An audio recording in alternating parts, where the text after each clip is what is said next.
Hello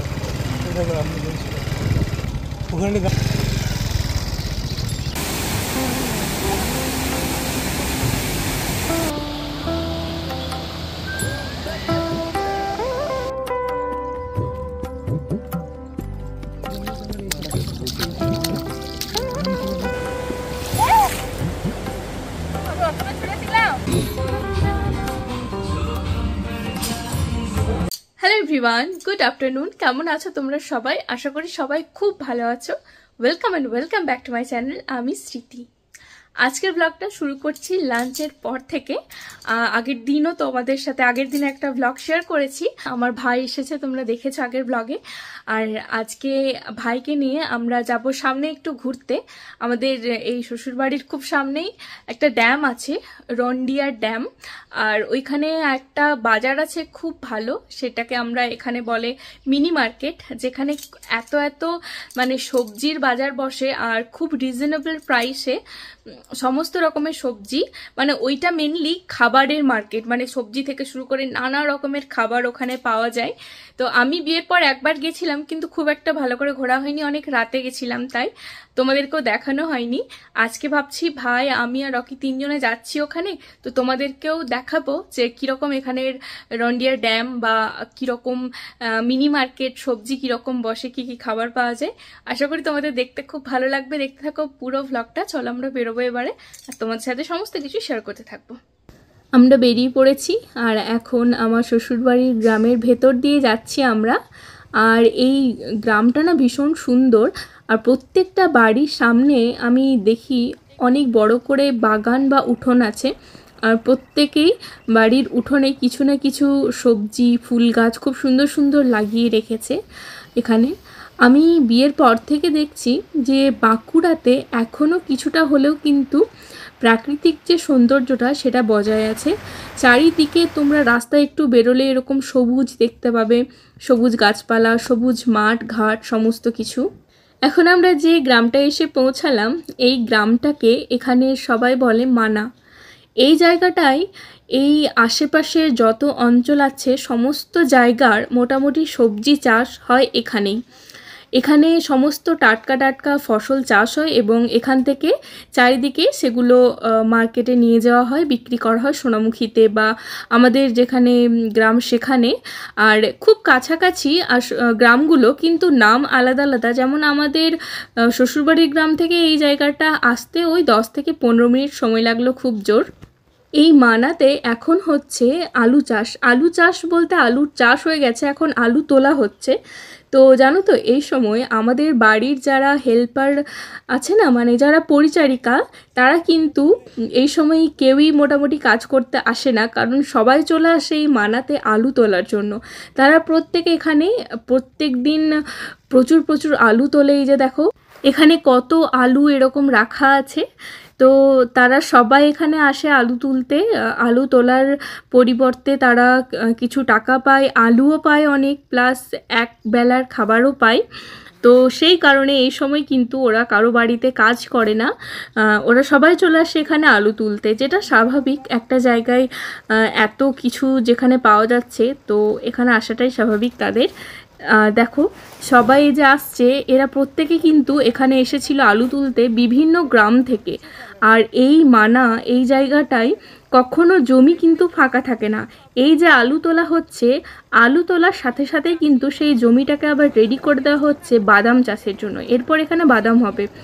যে কোনো ফাঁকা জমিতেই এরা কোনো না কোনো একটা সবজি মানে ফসল কিন্তু চাষ করে। এই পুরো জায়গাটাই চাষিদের। আর এখানে যারা থাকে তারা বেশিরভাগ জনই কিন্তু বাংলাদেশ থেকে এসেছে। বেশিরভাগ বলতে প্রায় সবাই এখানে বাংলাদেশ থেকে এসে এখানে নিজেদের বসতি স্থাপন করেছে। এই যে দেখো এখানে শিম চাষ হয়েছে, এই জমিটা হয়তো একটু ফাঁকা ছিল, তো এখানে কিন্তু শিমের চাষ হয়েছে। এরপর আমি আমার বাঁদিকে এই যে দেখো, এইটা পুরোটা কিন্তু একটা কাঁঠালের বাগান। এখন ছোট ছোট এঁচড় ধরেছে এখানে, কতটা জায়গা জুড়ে এই বাগানটা। এখানের মানুষজনেরা চাষে ভীষণ পটু, ওরা জানে কখন কিভাবে কোন জিনিসটা চাষ করতে হয়। যেমন দেখো এখানে করলার চাষ হয়েছে কত, তো এখান থেকেই কিন্তু মার্কেটে, আমাদের এখানের মার্কেটে সমস্ত সবজি যায়। কারো বিয়ে বাড়ি থাকলে এখানে এসে হোলসেল দামে সবজি নিয়ে যায়। এরপর যে জায়গাটা আমি পেরিয়ে এলাম ওটাই কিন্তু ছিল মিনি মার্কেট।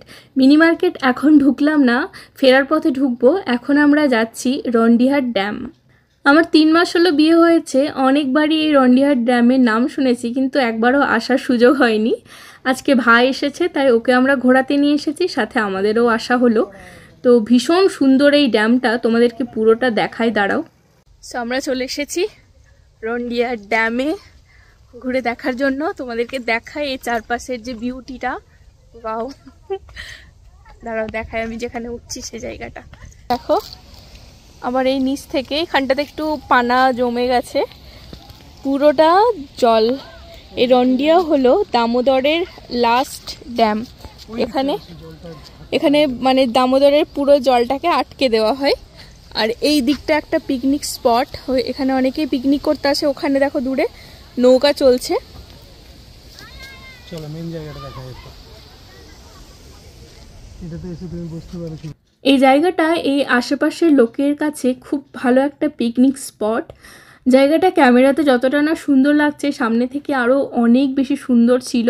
চারপাশে জল, নৌকো চলছে, নদী, ড্যাম একসাথে অনেক কিছু, সাথে ছোট ছোট কিছু দোকানও ছিল। আরও অনেক বড় এলাকা জুড়ে আছে জায়গাটা। তোমাদেরকে পুরোটা ঘুরে দেখাবো, তাহলে বুঝতে পারবে কি সুন্দর জায়গাটা। এখানে আমরা একটু জলে পা ডুবিয়ে নিজেরা মজা করছিলাম।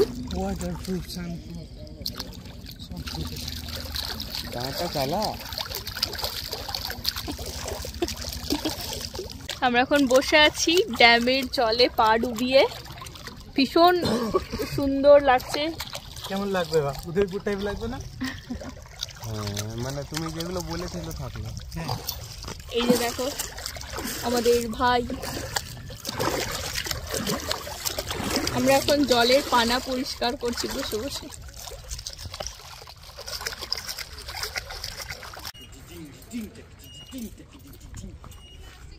এতক্ষণ তো ড্যামের জলে পা ডুবিয়ে বসেছিলাম, এখন যাচ্ছি যেখানে ড্যামের গেটগুলো করা আছে সেই জায়গাটায়। ওই জায়গাটাও দেখতে ভীষণ সুন্দর। আর সামনে দামোদর নদী, এই নদীর বুকে চলছে নৌকা। আর ওই দিক থেকে কত সাইকেল, বাইক আসছে, নৌকার ওপর চাপিয়ে নিয়ে আসছে সেগুলো। এই নদীটা পেরোলেই কিন্তু ওই দিকে পানাগড় পৌঁছে যাওয়া যায়। এই দেখো পৌঁছে গেছি গেটের কাছে। আর এখানে কত জল জমে আছে দেখো, অনেক শ্যাওলাও রয়েছে, একটু পিচ্ছিল, কিন্তু দেখতে ভীষণ সুন্দর লাগছিল জায়গাটা। এখানে রকি দেখাচ্ছিল যে ওরা ছোটবেলায় এসে এইভাবে খেলা করতো, এখানে প্রত্যেকটা পাথরে লাফিয়ে লাফিয়ে। জল আর এরকম প্রাকৃতিক মনোরম দৃশ্য দেখলেই মনটা অনেকটা ভালো হয়ে যায়। আমার শ্বশুরবাড়ির এত কাছে একটা এত সুন্দর জায়গা ছিল, আমি এতদিন আসিনি এই জায়গাটায়, আজকেই প্রথম দেখলাম।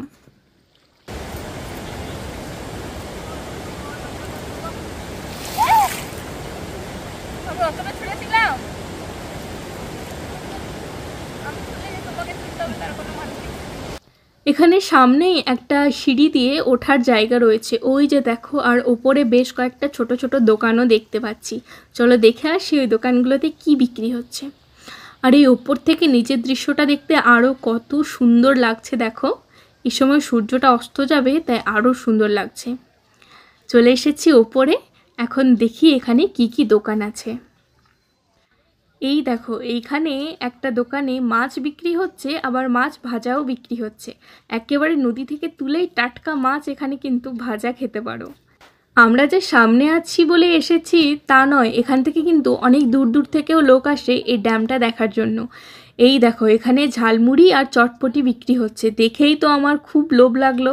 তারপর বললাম যে একটা ভালো করে ঝালমুড়ি মেখে দাও, দিল খুব সুন্দর করে। এই দেখো দারুণ সুন্দর করেছিল কিন্তু ঝালমুড়িটা খেতে খেতে এই যে একটা ব্রিজের ওপর চাপলাম, এই ব্রিজটা দিয়েই কিন্তু সোজা পানাগড় পৌঁছে যাওয়া যায়। রন্ডিয়া ড্যাম ঘুরতে এসে এখন ঝালমুড়ি খাচ্ছি।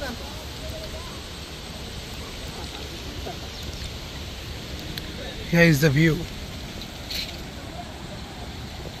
বিয়ের পর কলকাতা গুয়াহাটি কত জায়গা ঘুরে এলাম, অথচ চোখের সামনে একটা জায়গা রয়েছে সেটাতেই আসা হয়নি। আমি এর আগে শুশুনিয়া পাহাড় গেছিলাম, এই জায়গাটা তার থেকেও সুন্দর। আমাদের ঝালমুড়ি খাওয়া শেষ, এবার খাবো আইসক্রিম। এই যে এটা খাওয়া শুরু করে দিয়েছে, আমি এখনো শুরু করিনি। ওই দেখো ওখানে একজন নৌকাতে করে মাছ ধরছে। এরপর আমরা গেলাম একটা জায়গায় যেখানে ওই গেটের জলটা পড়ছে, একেবারে ঝর্ণার মতো দেখতে লাগছিল। তো ওইখানে আমরা দাঁড়িয়ে কিছু ফটো তোলার চেষ্টা করছিলাম, কিন্তু জায়গাটা এতটা স্লিপ ছিল যে ভালো করে দাঁড়াতে পারছিলাম না। তাও কোনো রকমে কয়েকটা ফটো তুলেছি, তোমরা দেখতেই পাবে আমার ইনস্টাগ্রাম ফেসবুকে সমস্ত ফটো। আর দেখো তোমাদেরকে আরেকবার এখান থেকে এই ভিউটা দেখায়, কি সুন্দর দেখতে লাগছিল এটা। ওই সময় আবার আকাশে এক ঝাঁক পাখি উড়ে যাচ্ছিল, তাই এই দৃশ্যটা আরও বেশি সুন্দর করে দিচ্ছিল। শহরে একরকম প্রাকৃতিক দৃশ্য থাকে, গ্রামে একরকম। শহরে যেরকম বড় বড় শপিং মল, পার্ক এসব পাওয়া যায়, সেখানে কিন্তু এরকম সুন্দর প্রাকৃতিক দৃশ্য বা এখানের এই যে একদম টাটকা সবজি ফসল এগুলো পাওয়া যায় না। আবার গ্রামে শহরের মতো সুবিধা পাওয়া যায় না। তাই আমি খুব লাকি যে আমার বিয়েটা হয়েছে গ্রামে। হয়তো পরবর্তীকালে কাজের সূত্রে বা কিছুর জন্য শহরে থাকতে হলেও মাঝে মাঝে যখন এখানে আসতে পারবো, তখন এই প্রাকৃতিক সৌন্দর্যগুলো আবার এই রকমভাবেই কিন্তু আমি অনুভব করতে পারবো। তো সেটা ভেবে খুব ভালো লাগে যে এখানে আমাদের গ্রামে বাড়ি আছে। ভীষণ সুন্দর এই জায়গাটা। তো আজকের আমাদের এই রন্ডিহাট ড্যাম ঘোরা কমপ্লিট। এখন আমরা যাচ্ছি মিনি মার্কেটে। যেরকমটা তোমাদের বললাম যে মিনি মার্কেট হচ্ছে খাবারের জন্য প্রসিদ্ধ। এখানে বিভিন্ন ধরনের খাবার পেয়ে যাবে। দেখো এটা তো গ্রামের ছোট্ট একটা মার্কেট, কিন্তু এই মার্কেটে তোমরা নানা রকমের সবজি থেকে শুরু করে ফল সব কিছু পেয়ে যাবে, যেগুলো খাবার জিনিসের দরকার। টাটকা মাছ মাংস এগুলো তো পাওয়াই যায়। এছাড়া এখানে এত ভালো ভালো ফাস্ট ফুড পাওয়া যায়, যেগুলো বড় বড় শহরে হয়তো পাবে, গ্রামে যেগুলো পাওয়ার সম্ভাবনা থাকে না। আমরা একটা ফাস্ট ফুডের দোকানে গেছিলাম, তো সেখানে দেখলাম পিৎজা বার্গার পর্যন্ত পাওয়া যাচ্ছে এবং সেগুলো যথেষ্ট টেস্টি।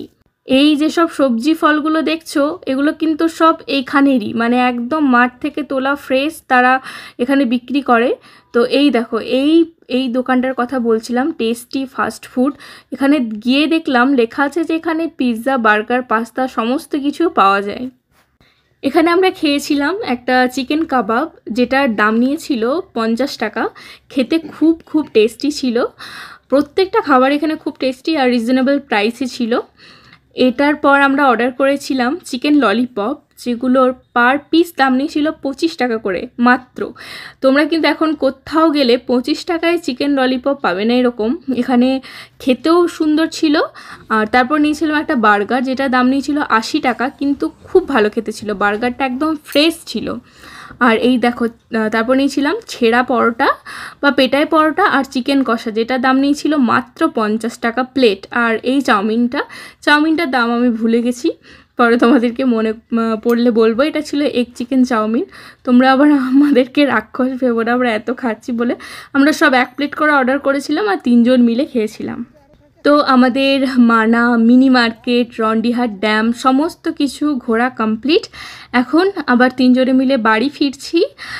বাড়িতেও আবার মা আমাদের জন্য অনেক কিছু রান্না করে রেখেছে, মা মানে আমার শাশুড়ি মা। তো দেখি আজকে কতটা সেগুলো খেতে পারি। আজকের ভিডিওটা আমি এখানে এন্ড করছি। আশা করি তোমাদের ভিডিওটা দেখে ভালো লাগলো। কেমন লাগলো আমাকে কমেন্ট করে অবশ্যই জানিও।